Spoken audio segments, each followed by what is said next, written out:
On the Tape is presented by CME Group, where risk meets opportunity, and iConnections, reimagining how the investment industry connects. A warm welcome to the On the Tape podcast. Guy Adami, I'm joined, as always, by the very handsome, the very energetic, the very effervescent Bill Hochman. That, of course, would I thought it was me. Bill Hochman. No. God, That's a shout-out to Bill Hochman. All right. Because we used the word effervescent earlier. He thought that was a great word. He's going to implement it into his comedy routine. Okay. But I'm speaking about you, Danny Moses. Hey, how are you? You've been traveling a lot. Say that. You said that in your hey. Hey, how are you? Keep going. Yes. The front stage. Yeah, let's welcome Guy Adami front stage. Front stage. I know it's May, but get your calendar. Go ahead. That is all right. That is so good. This is the On the Tape podcast. Yes. In the B block of this podcast, we had a sit down with the great Michael Saylor of MicroStrategies. That interview lasted approximately 40 minutes. I encourage everybody to stick around because you can learn a lot from that gentleman. Absolutely. He's a fascinating guy. Absolutely. No I mean, he question about really it. is. I mean, there are a lot of interesting people out there. He's an interesting cat. No question. There are a lot of interesting things going on. Do you like sort of gladiator movies? Movies about gladiators? No. Do you like movies like there are a lot of it's interesting. Clowns scare the shit out of me. Me too. Terrifying. I knew we had that in common. No, it's like okay. And that's a little we're doing a fist bump. You know what else is sort of freaks me out a little bit is like magicians. They're a little freaky. Me too. The Mentalist too. Really drives me crazy. That Oz cat. Yeah. You know, is a although he made some stock picks recently on one of these. No. But some of the things, like you see the videos of him, it's freaky shit. Yep. And he freaks people out. Like some people really they're so freaked out they get up and walk away. I know, but let me ask you a question: if he's really that good, and obviously what he does, should be able to win the numbers. lottery. Yeah, I'm with the whole you. thing. Okay. So there's obviously something to it. It's amazing.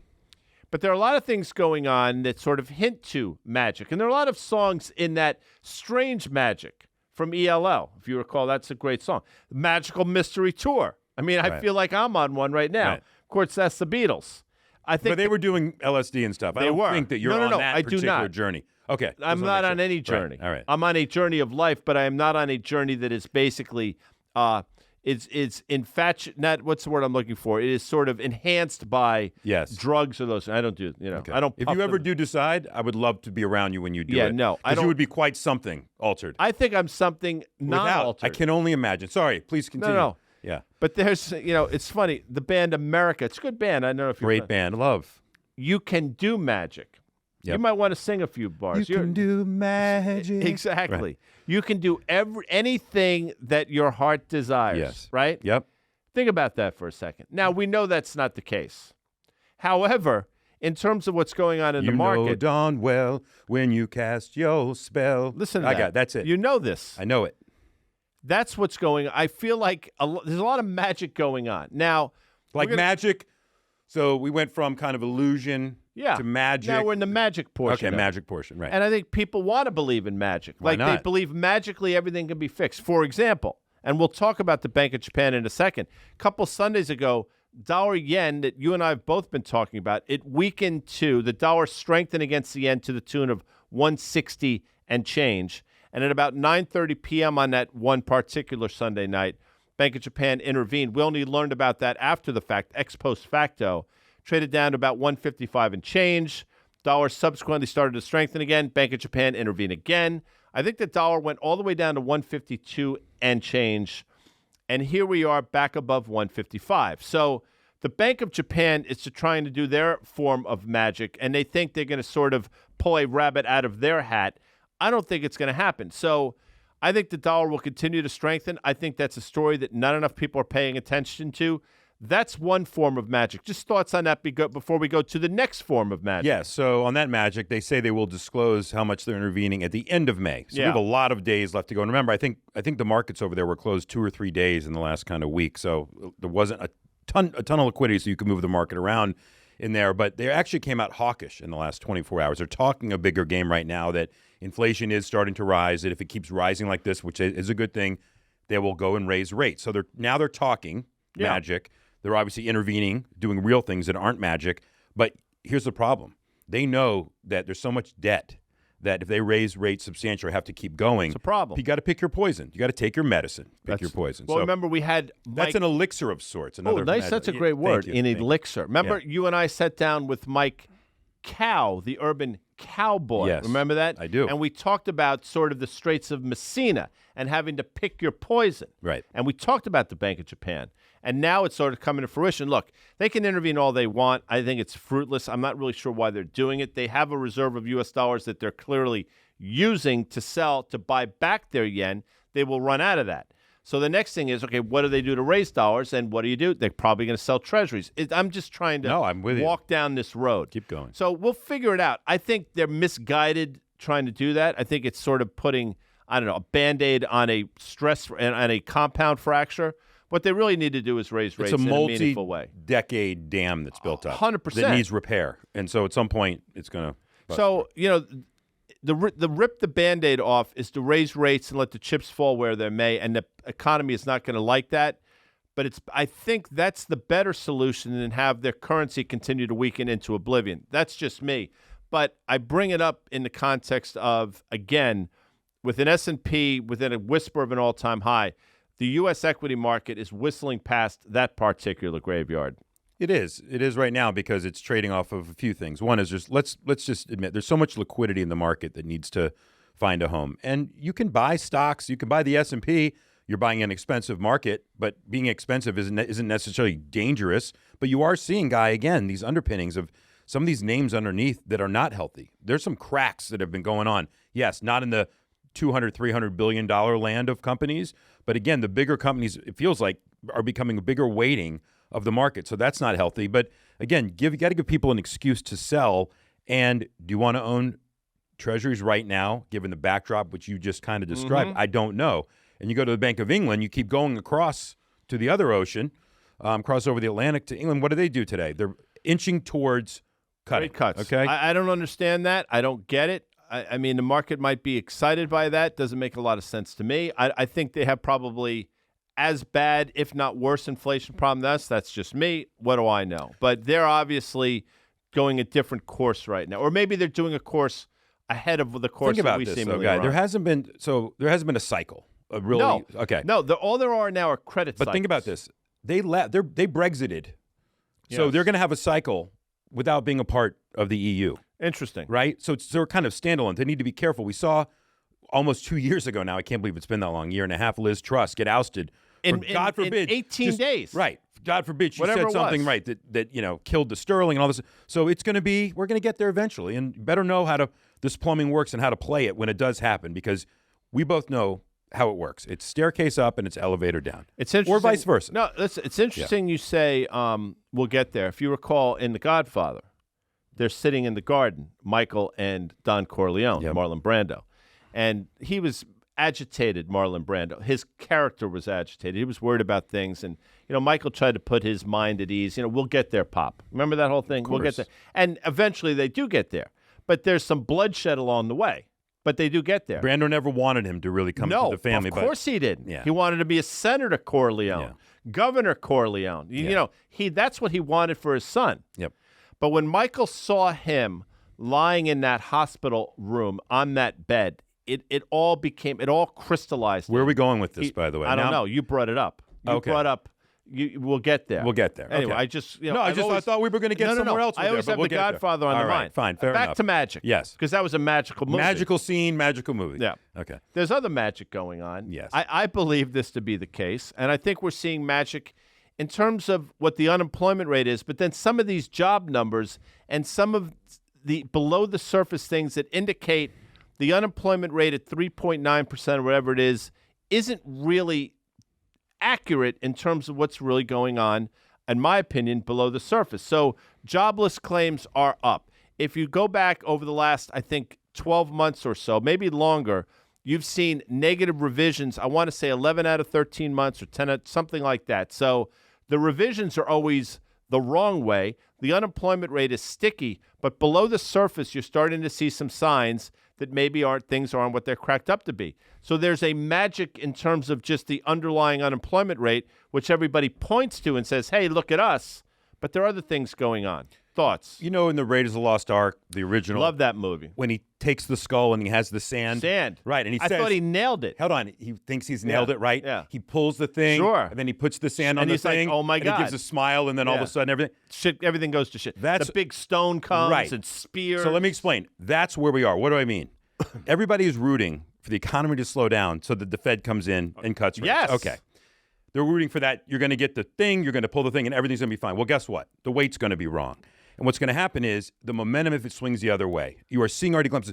The subprime consumers, we know is already, we have, again, talk about not having cycles. We haven't had a cycle. Why?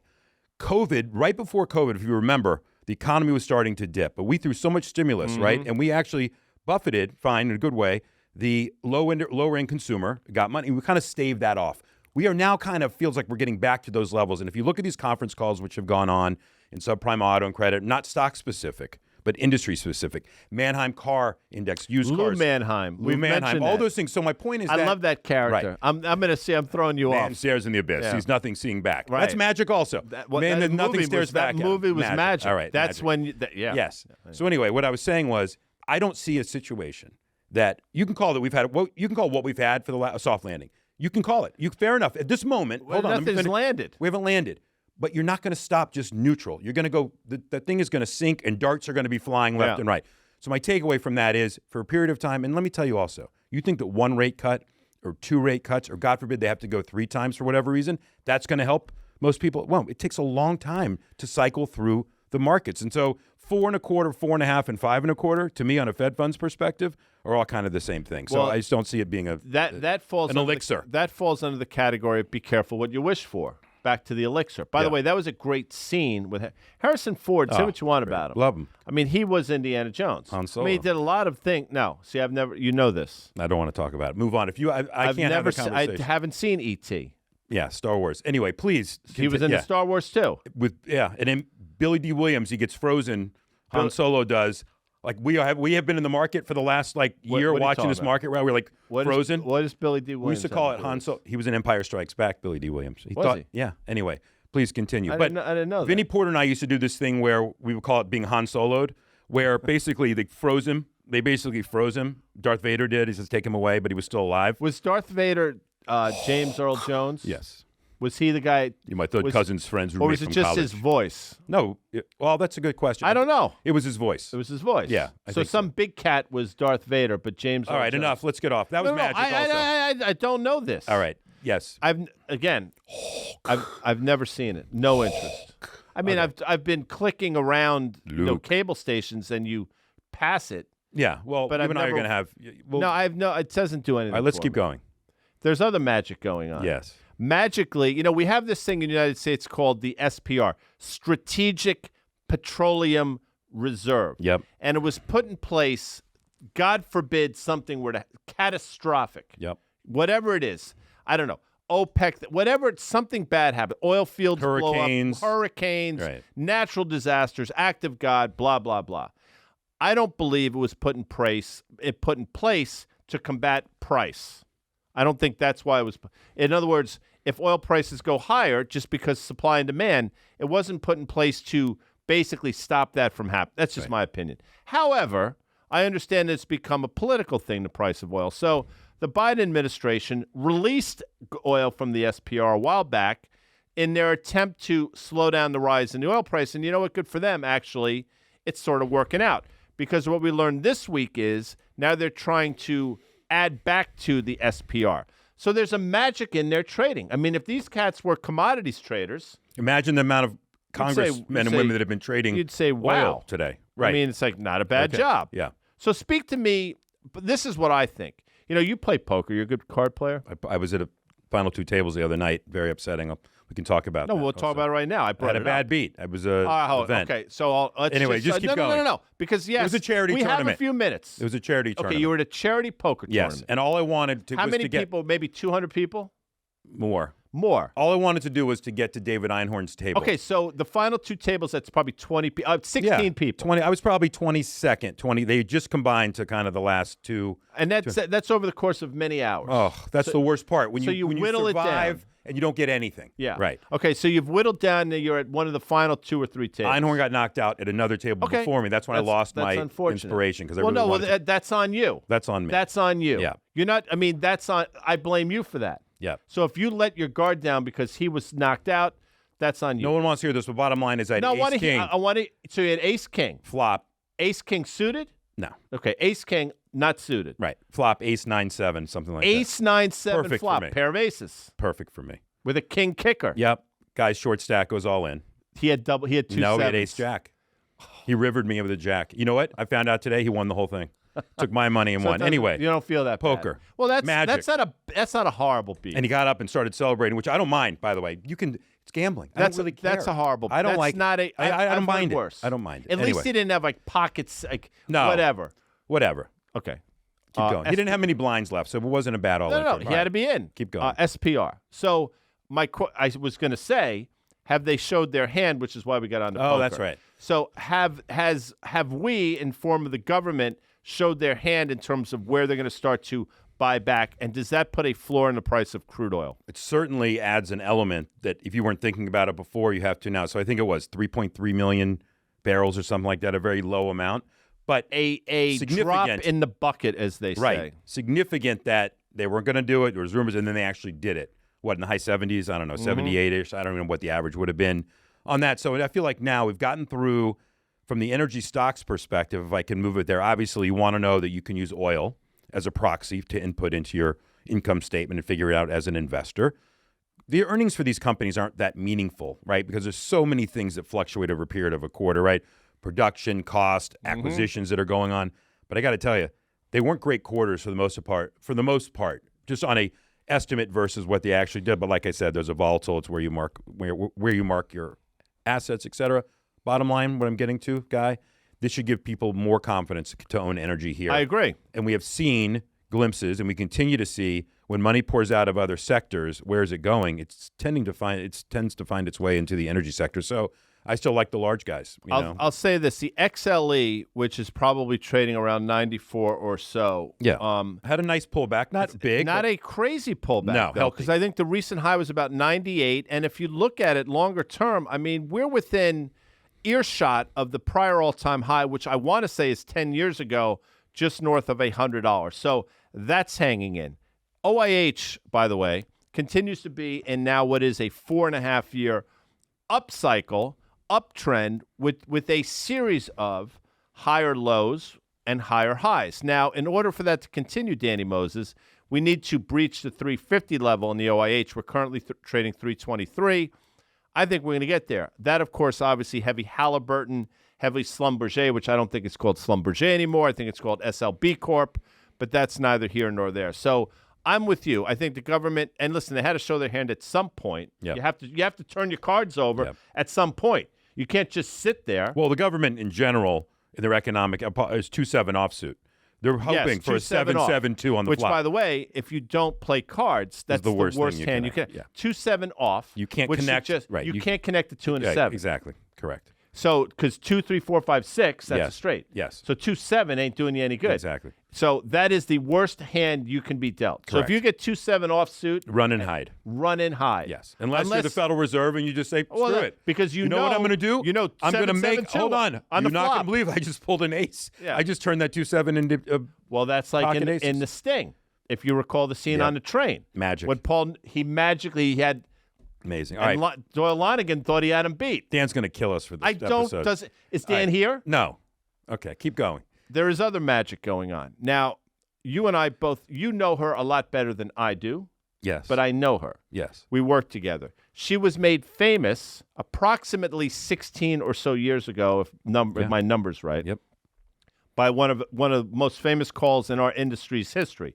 And I'm not saying that's not hyperbolic or hyperbole. That happens to be true. Yep. That, of course, is Meredith Whitney.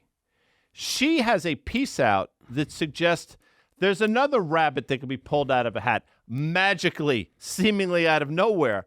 and I can't even believe I'm about to say this because it hurts me at like a molecular level, but I think this makes you a little bit bullish. Well, so you got Fannie Mae, Freddie Mac, Ginnie Mae are kind of your three government organizations. Your aunts. Yes, my aunts, exactly. And I think between them, they have $10 trillion worth of agency mortgages. So they go out and buy it. They're the whole shooting match. They're the whole thing. What's happening right now is consumers are golden handcuffed into their homes, right? So they don't want to sell their house. Because they're golden handcuffed because most people were smart enough to refinance somewhere between 3 and 3.5%. Yeah, even less. Yeah, and they're locked in. So even if people want to sell, that's an asset. Having that mortgage rate at that level is an asset. So people, to your point, are sort of locked in. Please continue. So if you hold a conforming loan, so let's take a $500,000 house. You have a lower LTV, loan to value. Let's say you have a $150,000 mortgage out on it. It's probably appraised as higher at this point, the home. So you maybe even have a little bit more room. But you're sitting there at 3%. Well, what's happening is the banks themselves are no longer providing very little HELOCs, so home equity loans, kind of lines of credit you can take out, because those are second liens. Fannie, Freddie, basically, that hold the majority of the mortgages out there, if you have the conforming loan, they want to be able to. Freddie Mac applied to their supervisory, the FHFA, who runs them, and said, we would like to basically put $1 trillion towards these, quote, second mortgages.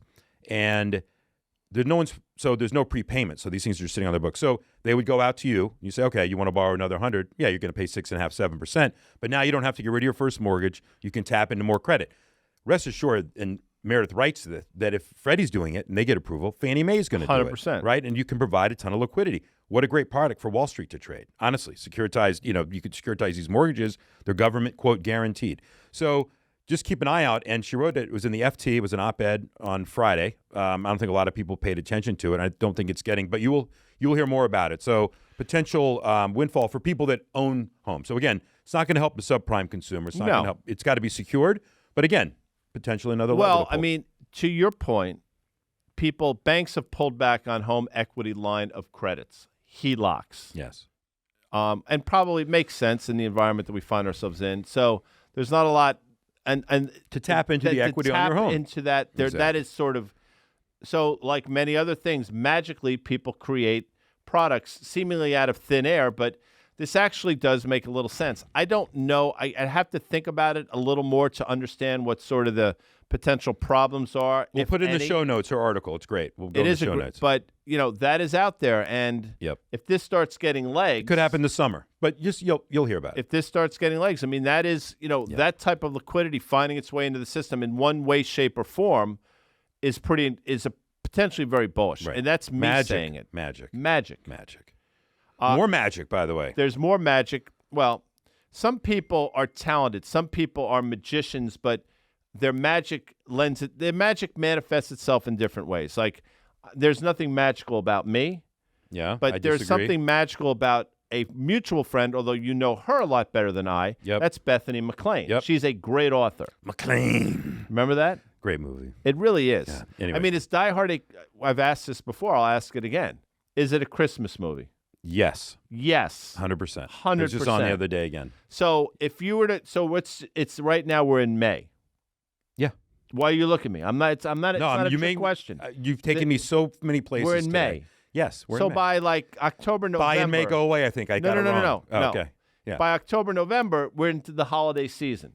Yep. You can only watch, and I'm not going to make this that difficult for you. Okay.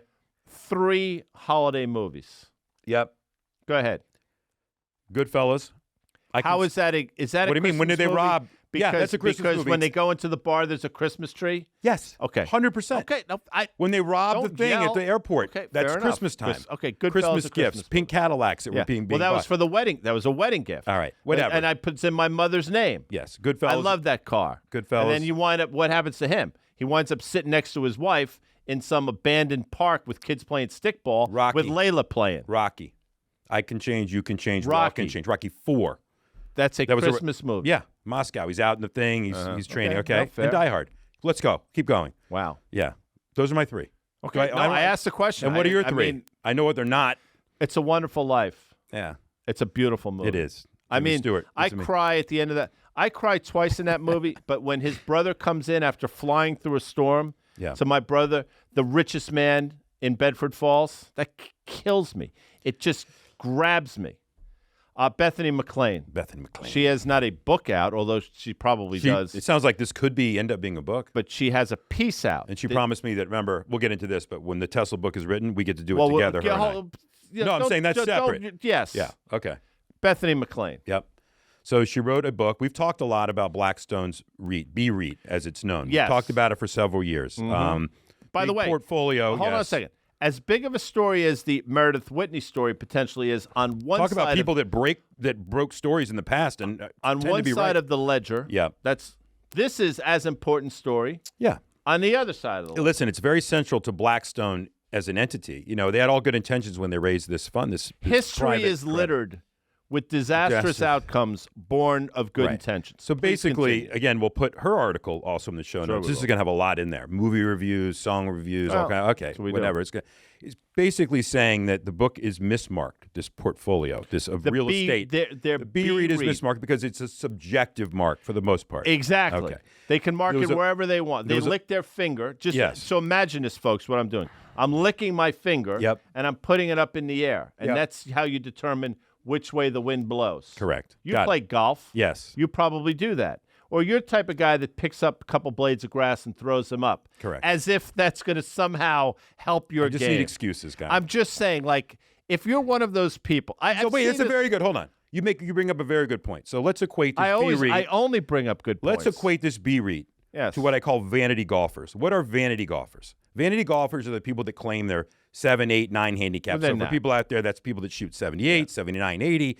And you get out with them in a business meeting. You don't really know them. And like, this guy's not a 7 or an 8. He's a 15. He does two problems for you. Does a big problem because if he ends up being your partner and you're gambling, the guy's a schmuck. You're screwed. Right, vanity. So the claim by Bethany McLean is that B-REIT is claiming they're a scratch golfer. In their portfolio. No, they're double-digit handicap.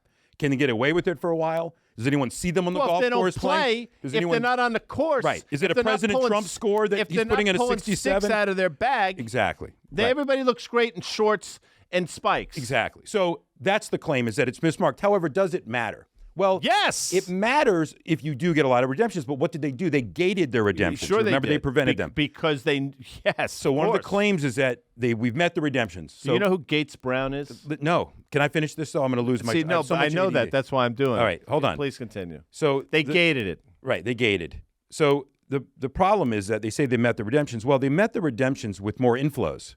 So technically, is that meeting your redemptions for existing? But it's not illegal. There's a name I know. For that. She used it. She used Ponzi in there, but we won't talk about it. But it was a great note. And again, is there anything that's going to happen? Probably not. But people should just realize that this out there, and retail investors are the ones that are buying this thing, right? So it is an important component to Blackstone, the entity. So something to pay attention to. Definitely read it. And you wonder why a lot of these public REITs and public companies are marking, not to fantasy, not to magic. They're marking to reality. And the claim is that within this article that in certain cases, Blackstone might just not be marking to market. And that's it. And they have a lot of debt. When she gets her teeth into something, look out. Look out. Look out. Because as opposed to many people, she will be rigorous. Yep. She will unturn every friggin' stone. Yep. And if she's confident about something, Katie barred the door. I'm just saying. Fair enough. Brilliant woman. Brilliant. So there better be. We've had her on here. We've had her on here. We should get her back on here, and Meredith. Why are you yelling at me? I don't know. By the way, me all fired up. Gates Brown played for the Detroit Tigers. Bear with me for a second. Oh. Why do you? Go ahead. Why you signed? Because I don't know it. You should know who Gates Brown was. I mean, when I was a young lad watching the Yankees, Gates Brown played from 1963 until 1975. I mean, decent career. I think he had like 84 dongs in his career. That's a home run, by the way. Yep. But he played his entire career with the Detroit Tigers. What is Detroit famous for other than the Red Wings, the Tigers, the Lions, cars, the Pistons? auto. What are they? Cars. Automobiles. Automobiles. Yep. Which takes us to the final round of our magic debate. Yes. Tesla magically pulled a rabbit out of their hat the last time they reported earnings. I don't think there was no. Well, in terms of illusion, yes, you're right. Wizard of Oz shit. Magic. I mean, stay with me. Go ahead. I mean, stay with me here. Stock had a big bounce off of, again, not the quarter. I think free cash flow was supposed to be positive $600 million. It was all shit. It came in at negative $2.4 billion. It was the equivalent when you try to cut a person in half on that stage thing where and they actually did cut the person in half. Well, that's a problem. Yeah, go ahead. I think that's a problem. Yeah, no, it's a problem. I don't know. I mean, I wouldn't want to be. I wouldn't want to be that person. But the stock went from about 142, and it traded all the way up almost to $200. Oh, I know. That's a big move. Yeah. I mean, I can do that math. Yeah. That's almost a 50% move. Almost. 5-0. Keep going. Right? Yes. So we're sitting here now, and it's given about half of that back. And the magic was in the form of, oh, by the way, don't pay any attention to our margins, which suck. Don't pay any attention to deliveries, which suck. Don't pay any attention to net, as I just said, their free cash flow, which again was supposed to be positive. North of $2 billion negative. Keep going. Yeah, don't look over here. Million, don't look at our $2.4 negative billion. That's a $3 billion swing. Yep. Forget about all that. Forget about it. Because robo-taxi is coming a lot sooner. And by the way, I'm going to China. And we're going to have self-drive in China. Yeah, flew to China quickly. Boom. So since the quarter, right? Magic. Since the quarter, he has created this aura. The guy's incredible in terms of a showman. I mean, he is Barnum and Bailey considered magic or a circus or a little bit of both? It's a little bit. So he's Barnum. He's P.T. Barnum, always has been. But people want to believe it. If you want to believe it, great. People want to believe it. People want to believe it. So most of this is out there. All of it's out there. People have known. So the firings of heads of divisions, everything from superchargers to their actual product rollout to everything you can think of, investor relations, HR, you name it. There's, people being shipped back overseas. They had jobs here and there. And then all of a sudden you see that there's an investigation by the Department of Justice. And it feels like we're just immune to it at this point. Into what? Into effectively the false advertising of selling a product, which, by the way, is wire fraud, that doesn't exist. Full self-driving does not exist. So they have called supervisory, but who cares? He's been sued before, this and the other. Oh, it's not going to matter. Well, in the middle of all of this illusion that they're going to unveil robo-taxis on August 8th, which, by the way, they're going to vote on his comp before then. So he's obviously selling this dream to people, so they'll buy tickets to the magic show in June when they approve his $56 billion. There's a company called Wave, W-A-Y-V-E, based out of the UK, okay? We had Michael Dempsey from Compound, who's partners with David Hirsch on OK Computer. Dan and I interviewed Mike Dempsey. Mike Dempsey was on. Yeah. Talked about his investment that he made in this Wave years ago. SoftBank and NVIDIA, among others, Microsoft's investor, just plowed $1 billion into this company. With a B. $1 billion into this company. That'll be in the show notes, this article in the show notes. And they have autonomous driving, right? So they think, and by the way, not for electric vehicles, for all vehicles, right? So it learns, it keeps learning. It is AI in motion. You can go on their website and look at it. All I'm saying is that you think that this guy who's been overpromising all this stuff for years and years is ahead of these people? Why are SoftBank, Microsoft, Bill Gates personally, by the way, the head of Meta's AI division invested? Why is that happening? Why is that happening if this company? So I believe this is a real threat. And yes, there's other companies out there with technology, and maybe it's not a reason to go short Tesla. But you guys that are still long this thing, you don't own it for the auto business. You do not own it. You own it for this dream. Is it really worth $550 billion dream at this point when I can go other ways to play it? Not just in the private market. You probably can't get Wave, but you can go in the public markets. I've been talking about this ad nauseum. So that's kind of the new piece of information that's come out here in the last kind of week or so. Wave. How many horses ran in the Kentucky Derby? 20. 20. Yeah. 20 horses. Yeah. 20. So if one were to be able to, out of those 20, pick 6 horses that came in the top 7. Something like that. Yeah. You get nothing. We're able to pick 6 of those horses. Yeah. And they came in the top 7. Yeah. That's magical. Not if the other horse you didn't pick comes in first or second. But who possibly could have done that? It ruins everything. And of all names to win, Mystic Dan. Magic. Mystic Dan, Dan Nathan, Danny Moses, Danny Diaz, our great producer's husband, Dan. What was I doing? But, I'm not one of those people. And sometimes I wish I was. Meaning, I like that name. Oh, it was my college dormitory name. Oh, it means so much. That was my first girlfriend. Oh, I have to. That's not what I do. But I might as well have done that. I didn't like the trainer, Ken McPeak. I didn't like the horse. Actually, is a great mutter.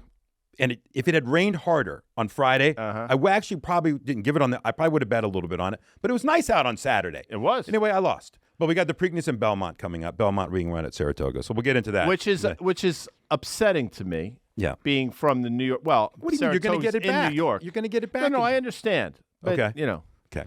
So in other words, hold on. It's upsetting to you, but you're a New York Giant fan, right? I am. And they play in New Jersey. They do. Okay, so that's not since the early 1970s. Just to be clear, though, that nothing. Can I tell you one other thing? You're going to love this. I do. I know we got to get out of here. No, but we don't have to do anything.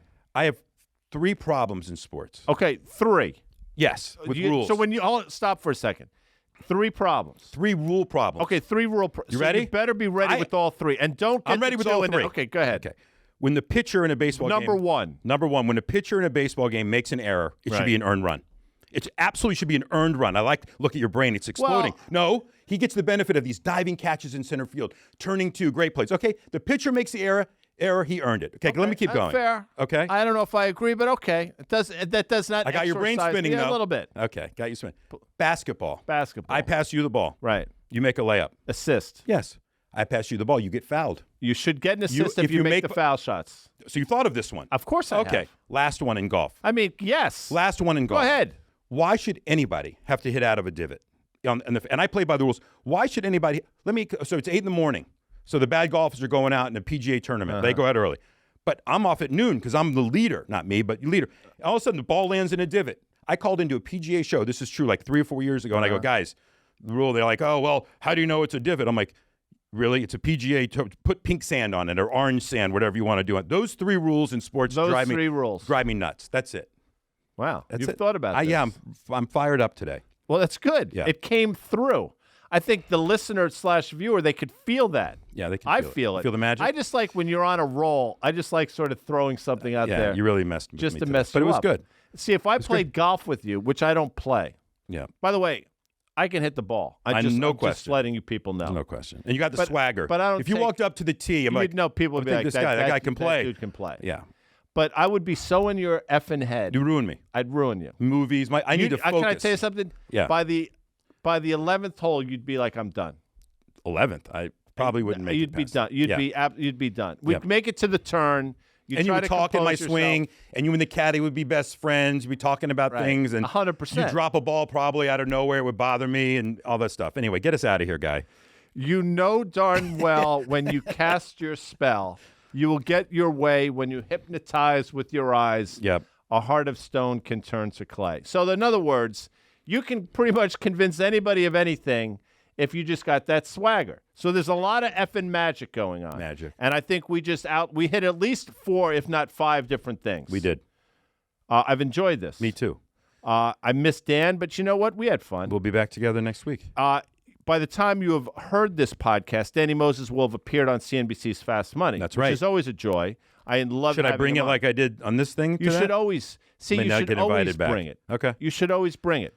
All right. Speaking of bringing it, Michael Saylor will be bringing it in a second. So stick around with a fascinating conversation with the founder of MicroStrategies and probably the Bitcoin. What's the word I want to use? Like the Maharaji of Bitcoin? Yeah. Or the Sherpa magician. Of Bitcoin? The magician. And one last thing for people out there. The recovery on FTX platform turned out to be north of 1-to-1, $1 because how Bitcoin went up during the procedure. So people that sold their claims for 40 cents, 30 cents, 50 cents on the dollar. No bueno. No bueno. The magic, they got it all back. Equity holders got wiped out to FTX, but just for people out there from a recovery perspective, beware when people bid you for your stuff. Beware who's bidding. Beware the Ides of March. Beware the Ides of May. See you on the other side Bye. with Michael Saylor.